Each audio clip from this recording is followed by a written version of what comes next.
देखो आज ये कंप्रेसर एक लगाना है। ये कंप्रेसर है, ये ख़राब है। ओके, ये कंप्रेसर है ना, ये ट्रेन मशीन के साथ का कंप्रेसर है, ये ख़राब है। तो अभी इसके जगह पे ये कंप्रेसर लगाना है। ओके, वो अभी इसका कॉन्ट्रैक्टर सब चेंज कर देंगे। ये कॉन्ट्रैक्टर है पुराना है, इसको भी चेंज करेंगे। ओके, बाकी अभी स्टार्ट करेंगे काम। देखो अभी ये वाला कॉन्ट्रैक्टर निकाल दिया है, ठीक है, कॉन्ट्रैक्टर भी और लोड भी। ओके, अभी इधर नया वाला लगाएंगे। ओके, ये देखो अभी ये वाला कॉन्ट्रैक्टर लगा देंगे। ये नया वाला कॉन्ट्रैक्टर है।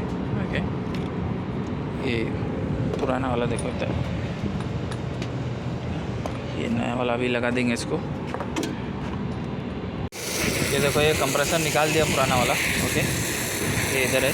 अभी ये नया वाला कंप्रेसर लगाने के लिए पहले उसका ये फिल्टर ड्राई निकालेंगे, उसके बाद दिख रहा है ना।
बंद हो